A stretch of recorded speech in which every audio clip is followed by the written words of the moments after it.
I don't know if shuffling new agents around to different facilities is standard for the Foundation, or if it's just me. I guess after a couple of successful jobs together, they decided the three of us would make an effective team. By the three of us, I mean myself, Minnie Booth, and my trusted dog, Book. Director Griffith is a man whose motives aren't easily apparent, but it appears he doesn't want to break up our little band. We haven't had any field work since our last job. Instead, the Foundation has been taking us on a tour of the different anomalies they have contained. We've seen a few things that left me scratching my head, and a couple more that gave me nightmares. I guess it's Director Griffith's idea of a show of good faith. We're no longer considered potential security risks, and finally get to peek at some of the classified goodies that the Foundation keeps under lock and key. The facilities all look the same inside, stark and bare, but active with the hustle and bustle of hundreds of people. I haven't seen them from the outside, but I imagine they all look pretty similar. Nondescript buildings that could be private or government, the ones you pass every day on the street, but never have a reason to venture into. One thing that is constant in every facility so far is the cafeteria. I guess when you have a bunch of people working on classified things, they prefer to have their people eat in-house. That, or maybe most of the Foundation researchers still fall in the same gray category as Minnie and myself. Granted a small amount of trust, but not enough to let us wander the outside world unmonitored. There are two great things about the cafeterias. First, a selection of grub from all around the world, from fried chicken to Vietnamese pho. Second, and most importantly, all the food is free. I finished loading my tray with hamburgers, hot dogs, cookies, pizza, and a few more random items until every square inch of my tray is occupied. Balancing it all carefully with my fresh mug of hot coffee, I walk across the chow line to the dining area and slide in across from Minnie. She frowns at the mountain of junk food standing between us. Her tray is minimalist compared to mine. Grilled chicken, atop a salad, and a glass of water. Book pants happily under the table beneath us. Minnie's hands are quick and subtle, so I pretend not to notice when she sneaks a piece of chicken to Book. "I see," she says. "You don't want the Foundation to kill you, so you've decided to give yourself a heart attack instead. Very noble, Agent Hale." She mimics Director Griffith's gnarled voice, and I hide my smile by blowing on my steaming cup of coffee. Minnie's come around some in the couple of months since our forced recruitment into the Foundation. Maybe because, like me, she likes the opportunity of discovering things that people would never believe. However, I think it's much more likely that she's finally gotten the clearance to carry a sidearm. Some people feel naked without a smartphone. For Minnie, it's anything smaller than a 9 caliber pistol. I open my mouth to say something witty when something slams against the cafeteria walls hard enough for the whole room to shake. The sound is deafening, and several people waiting in line are knocked off their feet. Another sound like a wrecking ball erupts from the wall, forming cracks and knocking my coffee over.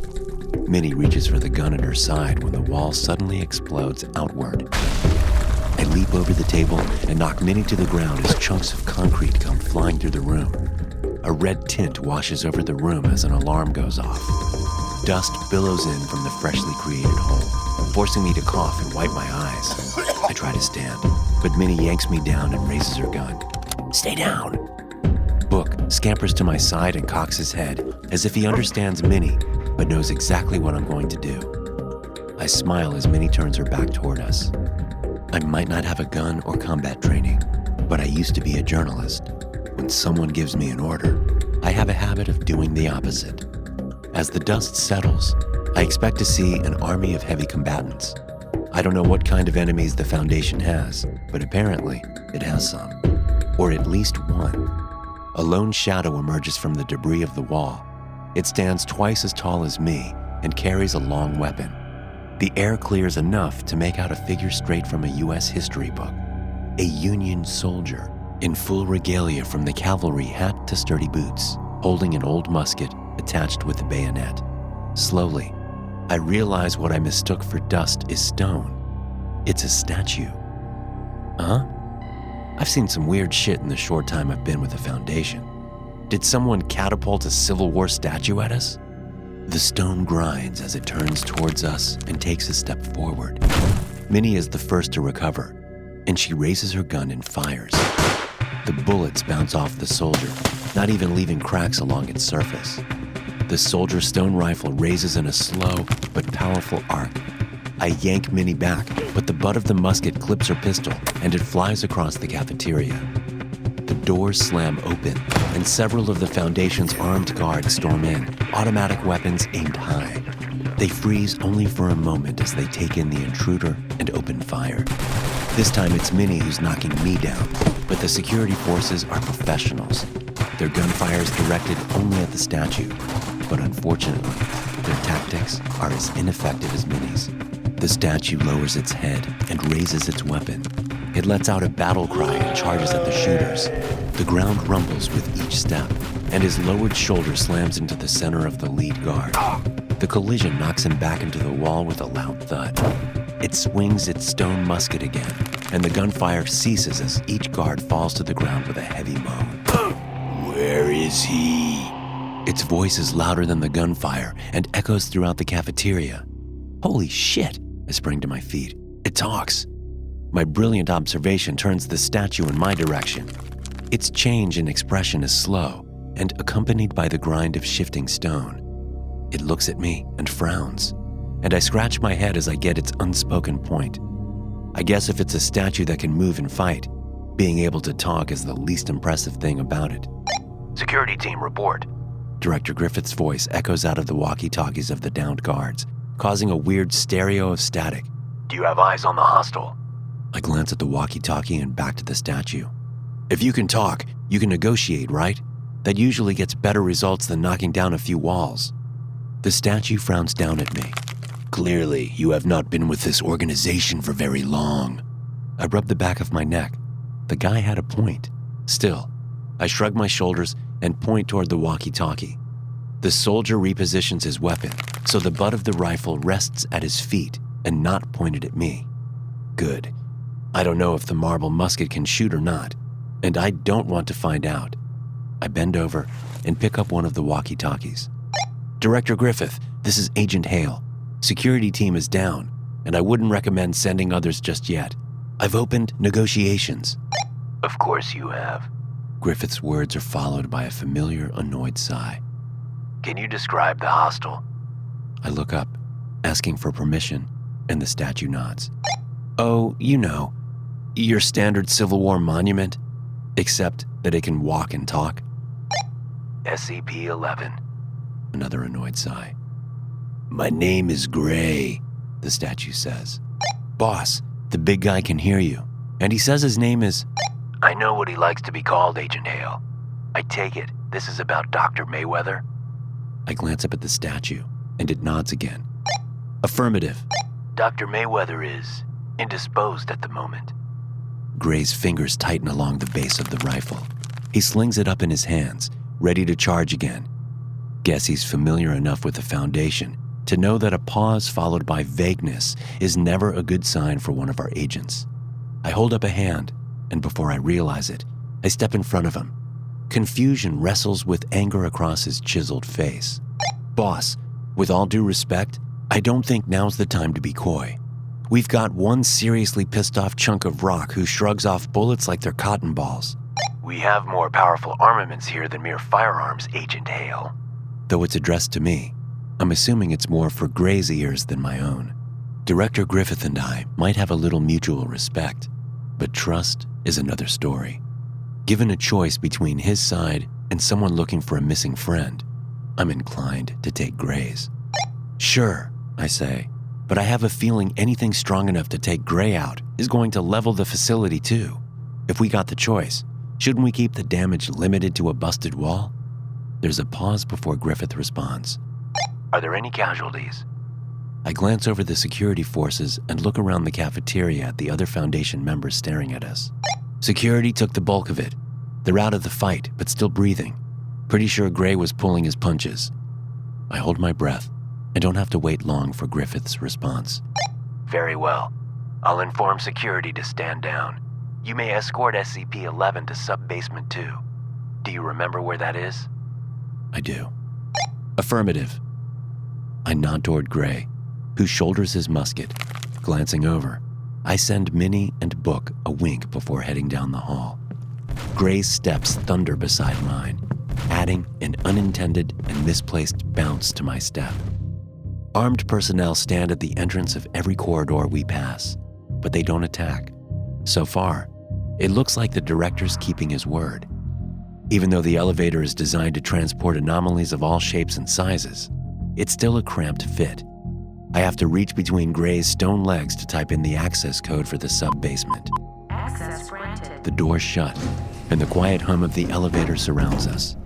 I catch myself staring up at Gray, and my old journalist instincts take over. What was the Civil War like? Gray frowns down at me. How should I know? I mean, you were there, right? Agent Hale, was it? Gray turns up his nose. I was constructed in 1990. If I had to guess, I would say I'm younger than you. I flinch a little. Not by much, so you're not like, I don't know, the ghost of a Union soldier trapped in a statue or something? Nobody knows what I am, Gray sighs. Not even Dorian. I take a stab. Dorian Mayweather? Yes. The answer is short, but filled with longing and pain. I look up at Gray and watch as the emotion shifts on his face once more. His emotions are carved in such detail that it rivals the work of the old Renaissance masters, unmistakable and plain to see.